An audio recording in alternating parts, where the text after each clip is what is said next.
Get ready for tent cities full of illegal migrants. I think it's inevitable, and here's why. We had 800 illegal migrants crossing the Channel on Easter weekend. We are up 43% on this time last year. The total for this year now stands at more than 5,000. As of December 2023, there were around 99,000 asylum seeker backlog cases. Where do we put these people? Well, let's look, shall we, at the new migrant accommodation at some of these new large bases. The Wethersfield accommodation can house a maximum of 1,700. Well, if we had 800 this weekend, it's reasonable to expect that could be full by the end of the week. RAF Scampton, 800 people. That would have been filled this weekend as well. The Bibby Stockholm, 500 people, so that's been filled in less than a day.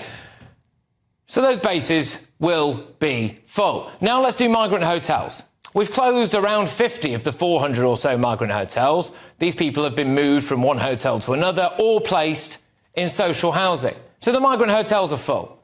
Social housing. As of January last year, there were 1.2 million households in England stuck on waiting lists for social housing. We have run out of social housing stock. When asylum seekers are granted asylum, they often have 28 days to leave a migrant hotel. They then very often go to the top of the social housing waiting list as they are at imminent risk of homelessness. So what stock there is will often go to them. But there isn't enough of it. In the decade to 2022, there was a total net loss of 165,000 social homes. Take the case of Milton Keynes, where the local council wanted to buy more flats to increase their social housing stock, but was outbid by the Home Office, so they could use those flats for asylum seekers, reportedly. So social housing is full. Where else do we put them? Student accommodation? Well, in Huddersfield, students were turfed out to make way for around 670 asylum seekers, but there obviously aren't enough student accommodation sites to do this, so they're full. Where's the other place for them? Well, private sector accommodation. In Chelmsford, luxury flats are being used, despite 400 families living in squalid social housing with damp and mould. In Chertsey, in Surrey, one-bedroom flats going for £300,000 a pop look like they will be used for asylum seekers, but that is not sustainable. Councils and the Home Office cannot afford to buy posh luxury apartments and fill them with asylum seekers. So where does that leave us? Well, it leaves us with mass asylum seeker homelessness. There was reportedly a 223% increase in street homelessness for people leaving asylum accommodation between June and September 2023. So some started camping outside a town hall in Greater Manchester. Well, there is nowhere to put these people. What's Labour's plan, by the way? Where would you house people who come on small boats if Labour win the next election? Labour's policy is to not use the hotels by clearing the backlog. This backlog is costing... So you would use barges and military sites? No, absolutely. No. The Labour Party has said no, we would not use that. And for the same reason, the costs are ludicrous. The National Audit Office has said the costs are ludicrous. But you're not... I'm asking you, where are you going to house people? Because you're not going to be able to clear the backlog in a day or 2 days or 3 days, are you? Right, they don't have one. And today, Rishi Sunak is looking to criminalise people who are already homeless in Britain. That is a Tory Prime Minister that, it appears, would rather criminalise homeless Brits than house them, while bending over backwards to accommodate people who have broken into this country at record levels. But, as you have just seen, everywhere, obviously, is full. So get ready for tent cities of asylum seekers in a town or a city near you. Let's get the thoughts now of my panel tonight. We've got political commentator Suzanne Evans, journalist and broadcaster Benjamin Butterworth, and political editor of The Express, Sam Lister. Suzanne, where are we going to put these people? The uncomfortable truth, as far as I can see it, is that we are going to have tent cities of asylum seekers popping up around the UK. Well, I think you summed it up beautifully, Patrick, just the huge pressure that we're seeing now on accommodation, and that does seem to be the only answer. But I'm actually a little bit more worried than that, because I think this is all getting very sinister now.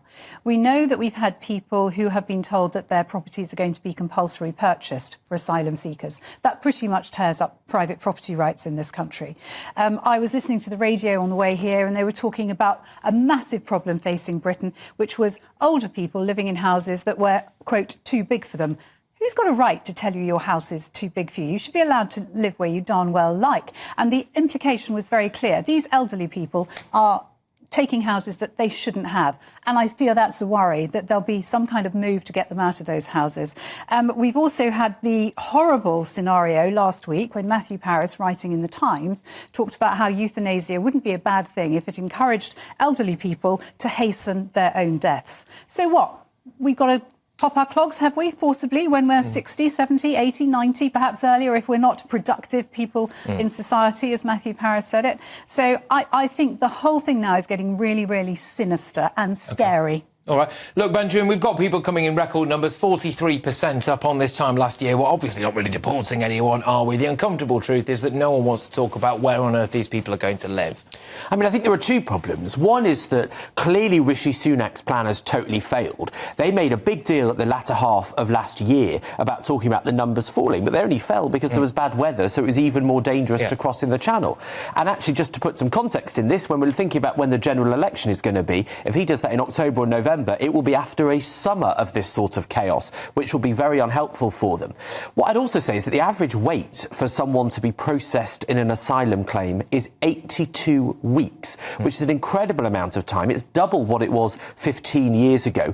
And so when you're looking at where you put these people that are applying for asylum, the fact is that if they dealt with the cases much quicker, then you wouldn't have the sheer numbers languishing. Yeah, but then with respect to, let's say we accepted the vast majority of those people, which we unquestionably will, they still have to live somewhere then. And that's another problem, isn't it? Because we just don't have accommodation for them. And that's what I'm saying is they're going to get given something like 28 days to move out of a hotel or a base or something, and then they are out there on the streets. And that's how we end up with these tent cities. But I would just point out that when you talk about the housing crisis, which we have at every level, you know, very well-paid young people and people that need council housing can't get properties. It's an absolute nightmare, let alone asylum seekers. There's about 40,000 of these people a year, and we're missing about 4 million homes. So it's in a very different proportion to what's being caused by people in small boats. That's because of immigration, isn't it? 1.2 million people coming here. That's a city the size of Birmingham every other year coming in. Of course there's going to be a housing crisis, and yet most commentators, most politicians don't want to address this. Well, there's a housing crisis because people of your generation are more bothered about golf courses than building properties. I don't say golf. But all right.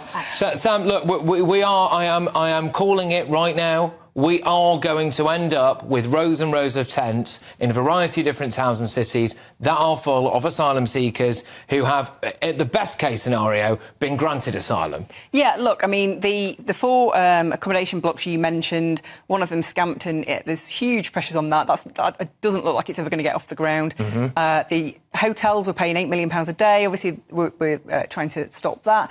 There's so much pressure already, but nobody can come up with a solution.